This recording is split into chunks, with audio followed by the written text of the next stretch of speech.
Hello guys, आप सभी कैसे हैं। और मैं आशा करता हूं आप लोग बिल्कुल ठीक होंगे। तो गाइस चलिए हम लोग बात करते हैं द्वितीय पंचवर्षीय योजना की, जिसका कार्यक्रम जो है वो 1956 से लेकर 1961 तक हो जाएगा। तो इस कार्यक्रम में हम लोग पढ़ेंगे कि भारत ने कौन कौन सी योजनाओं को लागू किया था, भारत ने कौन कौन से लक्ष्यों को रखा था, कौन कौन से लक्ष्य हमें प्राप्त हुए थे और हमने क्या विकास किया था। क्योंकि हमने कहा था आपको कि भारत सरकार ने 15 मार्च 1950 को, ठीक है, 15 मार्च 1950 को भारत सरकार ने योजना आयोग की स्थापना की थी। और ये योजना आयोग जो था वो 5 वर्षों में इसका मुआयना करता था कि हमने जो लक्ष्य रखा था उसको पाया था कि नहीं। एक्चुअली में अगर नहीं पाया था तो हमने कितना पाया था, ठीक है। ये सारी की सारी बातें कौन देखता था, तो योजना आयोग देखता था। तो वैसे ही हम लोग द्वितीय पंचवर्षीय योजना को देखेंगे और द्वितीय पंचवर्षीय योजना में हम लोग बात करेंगे कौन कौन से लक्ष्य रखे जाएंगे, कौन कौन से कार्यक्रम शुरू किए जाएंगे और इसके बाद उसको 1961 में हम देखेंगे कि अपन ने क्या क्या हासिल किया और कितना हासिल हम लोग कर पाए, ठीक है। तो अगर आप इस वाले वीडियो में पहली बार आए हैं तो एक काम करिए प्लीज़ गाइस, आप लोग वीडियो को शेयर कर दीजिए और चैनल को सब्सक्राइब कर दीजिए, ठीक है। लेकिन अगर आप यहाँ वीडियो में हैं तो आपको थोड़ा सा ना समझ में भी आ सकता है क्योंकि आपने प्रथम पंचवर्षीय योजना को नहीं पढ़ा है। तो गाइस मेरा सजेशन है कि आप लोग पहले पंचवर्षीय योजना को पढ़ लीजिए और इसके बाद द्वितीय पंचवर्षीय योजना में आइए। लेकिन अगर वहाँ आप नहीं जाना चाहते, आप यहीं से शुरुआत करना चाहते हैं, तो मैं यहाँ से भी आपको रिविजन करा दूंगा, ठीक है। तो गाइस आप लोगों को हेडेक लेने की कोई ज़रूरत नहीं, मैं यहाँ से भी पढ़ा रहा हूँ और यहाँ पहले मैं 10 मिनट क्या 5 मिनट में इसको मैं रिवीजन करवा देता हूँ और इसके बाद द्वितीय पंचवर्षीय योजना को अपन शुरुआत करते हैं। ओके, तो चलिए हम लोग शुरू करते हैं। पहले हम लोग बात करते हैं कि पहली पंचवर्षीय योजना, जो पहली पंचवर्षीय योजना थी, हम लोगों ने उसको क्या कहा था कि पहली पंचवर्षीय योजना में भारत के सामने भूखमरी जैसी विकराल परिस्थितियां थी। तो हमको पहली पंचवर्षीय योजना में भूख से निपटना था और जब हम भूख से निपट जाएंगे तभी तो हमारे अंदर जान आएगी और हम कुछ भी करने में सक्षम होंगे। तो पहली पंचवर्षीय योजना थी, उसका कार्यक्रम लिखना याद रखना तुम लोग 1951 से लेके 1956 तक, ठीक है। 1951 से लेके 1956 तक पहली पंचवर्षीय योजना थी। उसके बाद हमने कहा कि कौन सा मॉडल अपनाया गया था, तो मॉडल जो था वो हेरोड-डोमर मॉडल था। कौन सा था? हेरोड-डोमर मॉडल था। हेरोड-डोमर मॉडल को पहली पंचवर्षीय योजना में अपनाया गया था। और हमने कहा कि आर्थिक वृद्धि दर कितनी रखी थी, तो आर्थिक वृद्धि दर जो थी उसको हमने रखा था एक्चुअली में कितना परसेंट, 2%, ठीक है। एक्चुअली में हमने उसको 2% रखा था और 2% में हमको प्राप्त कितनी हुई थी, 3.1%। कितनी? 3.1% हमको क्या हो गई थी, प्राप्त हो गई थी। इसके बाद अपन क्या करेंगे, हम जब बात करते हैं इसकी कि इसमें कौन कौन से कार्यक्रम चलाए गए थे, तो हमने बताया था कि आईआईटी सबसे पहले इसमें 3 जो बहुउद्देशीय नदी घाटी परियोजनाओं को इसमें शुरुआत की गई थी। कौन कौन सी थी? तुम्हारी भाखड़ा नागल बांध थी, ठीक है, दामोदर घाटी नदी परियोजना थी और दूसरा कौन सा था, एक हीराकुंड बांध था, ठीक है। हीराकुंड बांध, भाखड़ा नागल परियोजना और दामोदर नदी घाटी परियोजना, इन 3 नदी घाटी परियोजना की शुरुआत की गई थी पहली पंचवर्षीय योजना में। और उसके बाद आईआईटी खड़गपुर की स्थापना की गई, ठीक है। तो वो सारी बातें मैंने आपको पढ़ा दिया था, लेकिन आपको वहाँ से ये याद रखना था कि कार्यक्रम कौन सा था, ठीक है, मॉडल कौन सा था, आर्थिक वृद्धि दर में हमने लक्ष्य कौन से रखा था और कितना हमने प्राप्त किया था, ठीक है। चले आगे। अब हम लोग बात करेंगे द्वितीय पंचवर्षीय योजना में, और द्वितीय पंचवर्षीय योजना में हम लोग देखेंगे कि हम लोगों को द्वितीय पंचवर्षीय योजना में पढ़ना क्या है, ठीक है। तो हमने आपसे कल कहा था कि सबसे पहले किसी पंचवर्षीय योजना को हम लोग देखेंगे उसके लक्ष्य को, कि हमने उसमें लक्ष्य कितना रखा था, ठीक है। तो द्वितीय पंचवर्षीय योजना की शुरुआत 1956 से लेकर 1961 तक होती है, क्योंकि कोई भी पंचवर्षीय योजना 5 वर्ष तक मैक्सिमम चलती थी, ठीक है, मैक्सिमम 5 वर्ष तक चलती थी, क्योंकि इसका नाम ही पंचवर्षीय योजना था। इसके बाद हम कहेंगे द्वितीय पंचवर्षीय योजना में हमने लक्ष्य क्या रखा था, तो उद्योगों का विकास एवं तीव्र औद्योगिकरण। भाई प्रथम पंचवर्षीय योजना में हम लोगों के पास खाने के लिए अनाज नहीं था, पहनने के लिए कपड़े नहीं थे, रहने के लिए मकान नहीं था। तो हमने कहा कि पहले हम लोग अपनी भूख को दूर करेंगे और जब भूख दूर हो जाएगी तो हम अपने क्या करेंगे, औद्योगिकरण की बात करेंगे और अपने विकास की सोचेंगे। हमारा विकास तभी संभव है जब हम अपने भूख को क्या करें, मिटा सकें, ठीक है। तो पहला लक्ष्य कृषि का विकास करना था प्रथम पंचवर्षीय योजना में, लेकिन अब हम लोग क्या कर रहे थे, अपनी भूख को क्या कर चुके थे, ऑलरेडी दूर कर चुके थे। और अब पंडित जवाहरलाल नेहरू जी ने कहा था कि अब हम क्या करेंगे, उद्योगों का विकास करेंगे। एक बात मैं बता दूं आपको, पंडित जवाहरलाल नेहरू जैसा प्रधानमंत्री तुम्हें विश्व में क्या, तुमको ये सोच, विश्व की बात ना करो तुम, भारत में दोबारा प्रधानमंत्री ऐसा देखने को नहीं मिलेगा लालू, समझ गए तुम। उनके जैसा विचार वाला व्यक्ति दूसरा जमीन में कभी पैदा नहीं होगा। तो अगर हम लोग बात करेंगे इसका मॉडल कौन था, तो पीसी महालनोबिस मॉडल, ठीक है, कौन सा था, पीसी महालनोबिस मॉडल को अपनाया गया था द्वितीय पंचवर्षीय योजना में। जैसा कि यहाँ पर आप लोग देख सकते हैं, पीसी महालनोबिस मॉडल क्या है, ये द्वितीय पंचवर्षीय योजना का मॉडल है। इसके बाद हमने कहा था कि आर्थिक वृद्धि दर में हम लोगों को 2 पॉइंट पढ़ने होते हैं। एक हमने कितना लक्ष्य रखा था, और दूसरा हमने प्राप्त कितना किया था, ठीक है। एक लक्ष्य कितना रखा था और दूसरा हमने प्राप्त किया। तो लक्ष्य हम लोग क्या कहा था कि अब हमारी जो भूख थी वो दूर हो गई थी, तो हम लक्ष्य बड़ा रखेंगे। लक्ष्य जैसे ही हमने बड़ा रखा, कितना रखा, 4.5% हमने लक्ष्य रख दिया, 4.5% हमने लक्ष्य रखा, और हमें प्राप्त कितना हुआ, तो 4.2% हमें प्राप्त हो गई, ठीक है। अब देखो हमें 3%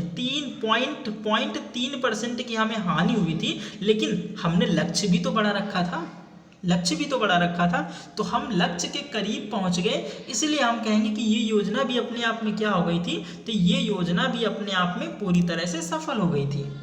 ओके, ये योजना भी अपने आप में पूरी तरह से सफल हो गई थी। इसके बाद अगर हम लोग बात करेंगे इसमें कौन कौन से कार्यक्रम चलाए गए थे, तो मुख्य कार्यक्रमों में देखेंगे कि इसमें सबसे पहले तो इस पंचवर्षीय योजना में हमें विकास करना था, और विकास तभी हो पाएगा जब हम औद्योगिकरण करेंगे, और औद्योगिकरण करेंगे तो इसके लिए हमें पैसे की आवश्यकता होगी। इसलिए हमारे पास पैसे तो थे नहीं, तो हमने दूसरे देशों के साथ संधियां की कुछ, और हमने उनसे कहा आप हमारे देश में क्या करिए, औद्योगिकरण करिए, बदले में यहाँ से आप माल कमाइए और पैसा कमाकर अपने देश में ले जाइए, और हमारे भी देश के लोगों को रोजगार मिलेगा, और हमारे देश का जो माल है वो क्या करेगा, उसकी सप्लाई ज़्यादा होगी, ठीक है। तो नेहरू जी की ये योजना पूरी तरह से सफल रही, और इनके ही शासनकाल में भारत में 3 इस्पात संयंत्रों की स्थापना की जाती है। कितने, 3 इस्पात संयंत्रों की स्थापना की जाती है। उनमें पहला जो था वो राउरकेला इस्पात संयंत्र था।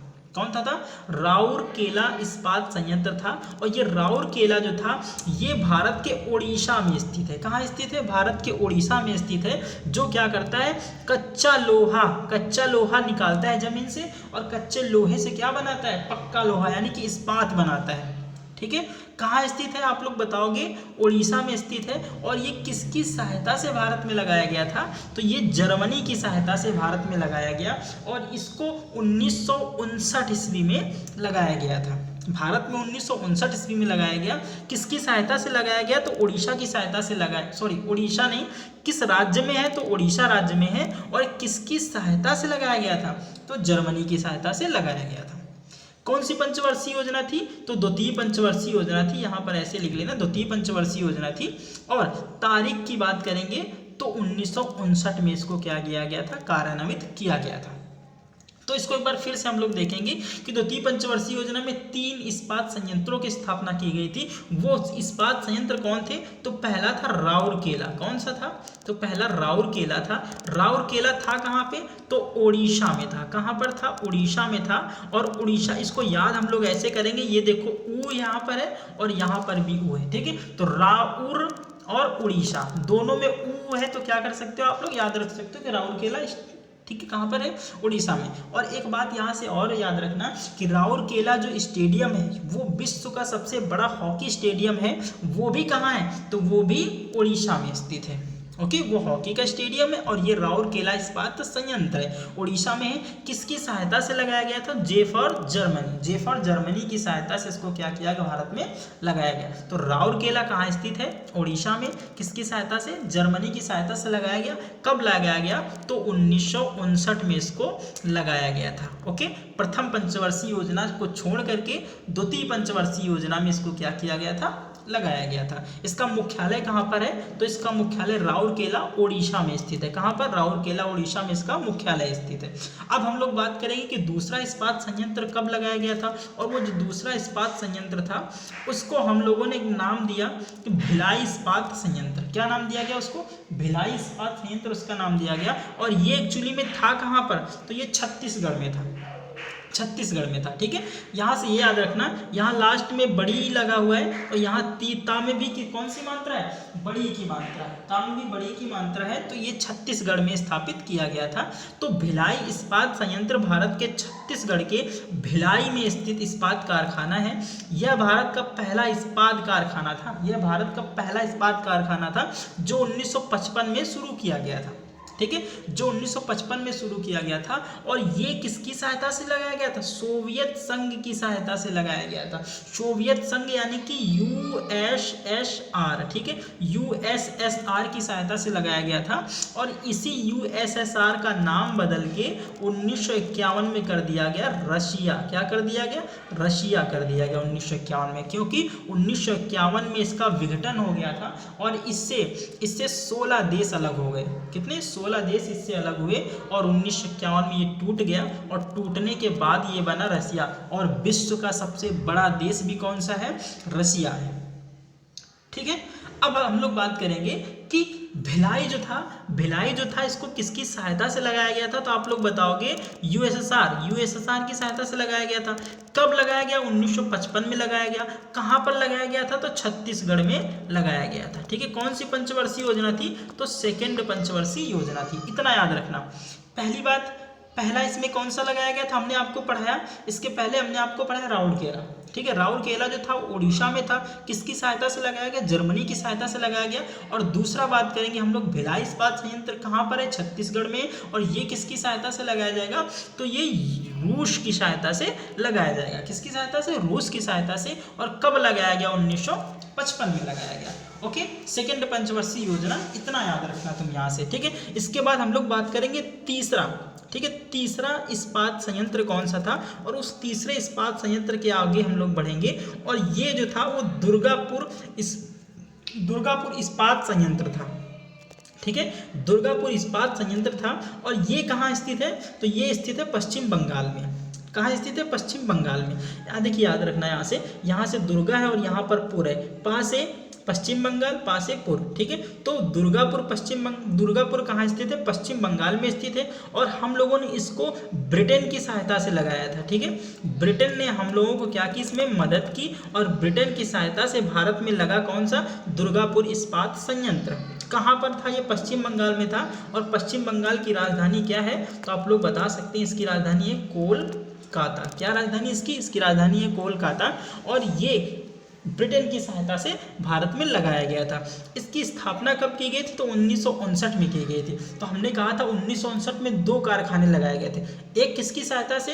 एक जर्मनी की सहायता से, दूसरा किसकी सहायता से? ब्रिटेन की सहायता से। इन दोनों को लगाया गया था 1959 में। और जबकि एक जो था वो तुम्हारा कौन सा था? वो तुम्हारा था भिलाई। ठीक है, भिलाई, वो 1955 में लगाया गया था। कब? 1955 में उसको लगाया गया। और वो किसकी सहायता से? रूस की सहायता से। ओके, तो 3 इस्पात संयंत्र जो भारत में स्थापित किए गए थे, मैंने आपको उनके बारे में पढ़ा दिया। इसके बाद हम लोग बात करें कि इसके सीईओ कौन है? इसके सीईओ हैं अरुण कुमार रथ। और ये लगातार 2016 से लेके अभी तक बने हुए हैं इसके सीईओ। किसके? दुर्गापुर इस्पात संयंत्र के सीईओ कौन है? तो अरुण कुमार रथ इसके सीईओ हैं। और इसका मुख्यालय कहाँ पर है? तो इसका मुख्यालय है दुर्गापुर, पश्चिम बंगाल में। दुर्गापुर पश्चिम बंगाल में इसका क्या है? इसका मुख्यालय स्थित है। ठीक है, तो अब हम लोग बात करेंगे द्वितीय पंचवर्षीय योजना के कालक्रम में आगे, और देखेंगे कि हम लोग आगे अभी इसमें क्या क्या पढ़ने वाले हैं। इसके बाद हम लोग बात करेंगे 2 अक्टूबर 1959 को देश के तत्कालीन प्रधानमंत्री पंडित जवाहरलाल नेहरू ने नागौर जिला कहाँ स्थित है? तो नागौर जिला स्थित है राजस्थान में। कहाँ स्थित है? राजस्थान में स्थित है। और राजस्थान में नागौर जिले से पंचायती राज की शुरुआत की जाती है। पंचायती राज की शुरुआत कहाँ से की जाती है? राजस्थान के नागौर जिले से की जाती है। और 2 ही अक्टूबर को क्यों की जाती है? क्योंकि गांधी जी का जो सपना था कि ग्राम पंचायत का विकास हो। ठीक है। ग्राम पंचायतों का विकास करना ही गांधी जी का प्रथम लक्ष्य था और वो कहा करते थे कि जब तक गांव का विकास नहीं होगा तब तक हम शहर के विकास की कैसे बात कर सकते हैं, लोगों के विकास की कैसे बात कर सकते हैं। गांधी जी का सोचना कितना बिल्कुल सही था कि जब तक गांव के लोगों का विकास नहीं होगा तो हम शहर के लोगों का विकास कैसे कर सकते हैं, ठीक है। तो इसके विषय में बात की गई पंचायती राज्य के विषय में और इसको अलग से संविधान में दर्जा दिया गया 243 खा में। 243 खा में इसको क्या बना दिया गया, एक आर्टिकल बना दिया गया और उसमें पंचायती राज्य के बारे में बात की गई। इसके बाद जो पंचायतों का संगठन यानी कि पंचायतों का संगठन है उसके लिए अनुच्छेद है 40, पंचायतों का गठन किया जाएगा, ये संविधान के अनुच्छेद 40 में बताया गया है। अनुच्छेद 40 में पंचायतों का गठन और 243 का खा में पंचायती राज का जिक्र। तो दो अनुच्छेद यहाँ से याद रखना, पंचायतों का गठन अनुच्छेद 40 से और पंचायती राज 243 का खा में। ओके, इसके बाद हम लोग बात करेंगे 1959 में खादी व ग्रामोद्योग बोर्ड की स्थापना की गई। खादी व ग्रामोद्योग बोर्ड की स्थापना की गई और खादी व ग्रामोद्योग कार्य क्या करता था वो मैंने यहाँ पर आपको बता दिया। खादी और ग्रामोद्योग आयोग भारत में खादी और ग्रामोद्योग से संबंधित सूक्ष्म, लघु और मध्यम उद्योग मंत्रालय के अंतर्गत आने वाली एक शीर्ष संस्था है जिसका मुख्य उद्देश्य ग्रामीण इलाकों में खादी व ग्रामोद्योग की स्थापना और विकास करने के लिए योजना बनाना है। योजना बनाएंगे तो उसका प्रचार करेंगे और प्रचार करने के बाद सुविधाएं और सहायता प्रदान करना है। इसका मुख्यालय कहाँ स्थित है, इसका मुख्यालय मुंबई में स्थित है। तो खादी एवं ग्रामोद्योग आयोग स्थापना 1959 में की जाती है। इसका मुख्यालय कहाँ स्थित है, मुंबई में स्थित है और इसका मुख्य लक्ष्य है कि गांव में जो उद्योग होते हैं उनका प्रचार करना और वहाँ से जो वस्तुएं बनती हैं उसको मार्केट में बेचना और उस क्षेत्र से जो लोग जुड़े हैं उन्हें अत्यधिक सुविधाएं पहुंचाना। ये किसका मुख्य उद्देश्य था, तो ये खादी एवं ग्रामोद्योग का मुख्य उद्देश्य था। इसके बाद हम लोग बात करेंगे आगे और आगे बढ़ने से पहले मैं आपसे विनम्र निवेदन करना चाहता हूं कि गाइस अगर आप लोग वीडियो पे नए हैं तो यार वीडियो को शेयर कर दीजिए और अपने दोस्तों में इसको क्या कर दिए बताइए कि यहाँ से हम लोग इकोनॉमिक्स का जो यूपी SSSC पेट में आने वाला है उसको हम लोग यहाँ से पूरी तरह से कवर कर सकते हैं। तो आज हमने द्वितीय पंचवर्षीय योजना के बारे में डिटेल से बात की और कल मिलेंगे हम लोग तृतीय पंचवर्षीय योजना के साथ। तब तक के लिए